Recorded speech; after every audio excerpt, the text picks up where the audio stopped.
आज का video graduation semester 6 paper 13 के लिए बनाया जा रहा है। आज का टॉपिक है गीता में योग। गीता में योग की अवधारणा आत्मा का परमात्मा से मिलन के अर्थ में किया गया है।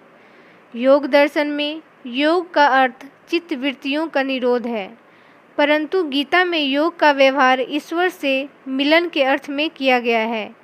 गीता वह विद्या है जो आत्मा को ईश्वर से मिलाने के लिए अनुशासन तथा भिन्न भिन्न मार्गों का उल्लेख करती है। गीता का मुख्य उपदेश योग है, इसलिए गीता को योग शास्त्र भी कहा जाता है।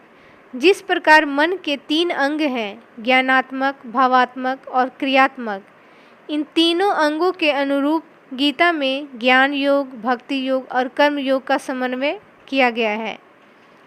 जब आत्मा बंधन की अवस्था में चली जाती है तो बंधन का नाश योग से ही संभव हो पाता है। योग आत्मा के बंधन का अंत कर उसे ईश्वर की ओर मोड़ देती है। गीता में ज्ञान, कर्म तथा भक्ति को मोक्ष का मार्ग कहा गया है। इस प्रकार गीता ज्ञान योग, भक्ति योग, कर्म योग का मिलन होने के कारण योग की त्रिवेणी कही जाती है। ज्ञान योग। गीता के अनुसार मानव अज्ञान बंधन की अवस्था में पड़ जाता है। अज्ञान का अंत ज्ञान से होता है, इसलिए गीता में मोक्ष पाने के लिए ज्ञान की महत्ता पर प्रकाश डाला गया है। गीता के अनुसार ज्ञान 2 प्रकार के हैं, तार्किक ज्ञान और आध्यात्मिक ज्ञान। तार्किक ज्ञान वस्तुओं के बाहरी रूप को देखकर उनके स्वरूप की चर्चा बुद्धि के द्वारा करता है। आध्यात्मिक ज्ञान वस्तुओं में व्याप्त सत्यता का निरूपण करने का प्रयास करता है। बौद्धिक अथवा तार्किक ज्ञान को विज्ञान कहा जाता है, जबकि आध्यात्मिक ज्ञान को ज्ञान कहा जाता है। तार्किक ज्ञान में ज्ञाता और ज्ञेय का द्वैत विद्यमान रहता है, परंतु आध्यात्मिक ज्ञान में ज्ञाता और ज्ञेय का द्वैत नष्ट हो जाता है। गीता में ज्ञान को प्राप्त करने के लिए कुछ पद्धति को बतलाया गया है, जिसमें पहला है, जो व्यक्ति ज्ञान चाहता है उसे शरीर, मन, इंद्रियों को शुद्ध रखना पड़ता है। इंद्रियां और मन स्वभावतः चंचल होते हैं, जिसके फलस्वरूप वे विषयों के प्रति आसक्त हो जाते हैं, जिसका परिणाम यह हो जाता है कि मन दूषित होता है, कर्मों के कारण अशुद्ध हो जाता है। यदि मन और इंद्रियों को शुद्ध नहीं किया जाए तो साधक ईश्वर से मिलने से वंचित हो जाता है, क्योंकि ईश्वर अशुद्ध वस्तुओं को स्वीकार नहीं करता।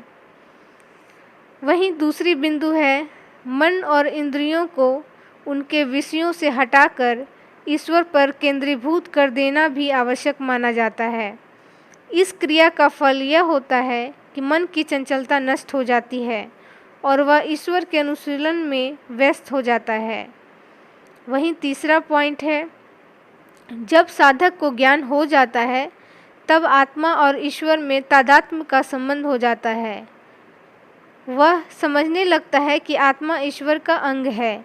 इस प्रकार की तादात्म्यता का ज्ञान इस प्रणाली का तीसरा अंग है। ज्ञान को पुष्टि करने वाले योगाभ्यास का आदेश दिया जाता है। यद्यपि गीता योग का आदेश देती है, फिर भी वह योग के भयानक परिणामों के प्रति जागरूक रहती है।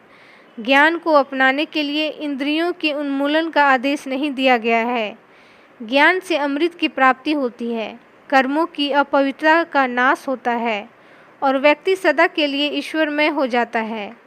ज्ञान योग की महत्ता बताते हुए गीता में कहा गया है, जो ज्ञाता है वह हमारे सभी भक्तों में श्रेष्ठ है। वहीं अगला बिंदु है भक्ति योग। भक्ति योग मानव मन के संवेगात्मक पक्ष को पुष्ट करता है। भक्ति भज से बना है। भज का अर्थ है ईश्वर सेवा, इसलिए भक्ति का अर्थ ईश्वर के प्रति समर्पण करना कहा जाता है। भक्ति के लिए ईश्वर में व्यक्तित्व का रहना आवश्यक है। निर्गुण और निराकार ईश्वर हमारी पुकार को पुष्ट नहीं कर पाता। गीता में ईश्वर को प्रेम के रूप में चित्रित किया गया है। जो ईश्वर के प्रति प्रेम, आत्मसमर्पण, भक्ति रखता है उसे ईश्वर प्यार करता है।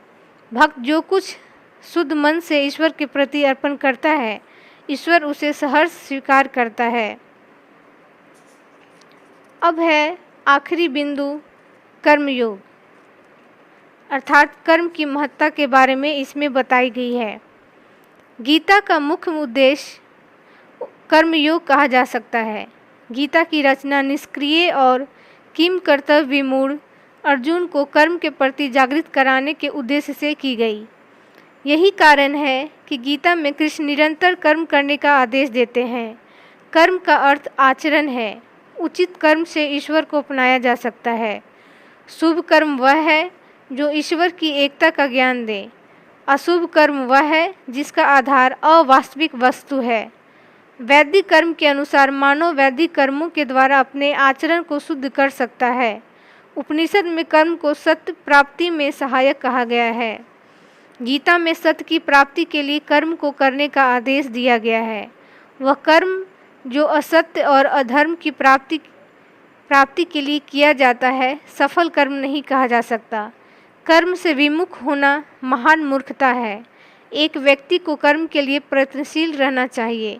मानव की सबसे बड़ी दुर्बलता यह है कि वह कर्म के परिणामों के संबंध में चिंताशील रहता है। यदि कर्म में अशुभ परिणामों को पाने की आशंका रहती है, तब वह कर्म का त्याग कर देता है। इसलिए गीता में निष्काम कर्म का अर्थ है कर्म को बिना किसी फल की अभिलाषा से करना। इस तरह हम देखते हैं कि गीता में ज्ञान योग, भक्ति योग तथा कर्म योग के द्वारा हमें तथा समस्त मानवों को यह सिखाती है कि हमें अपने कर्म को निष्काम तरीके से ही करना चाहिए। धन्यवाद।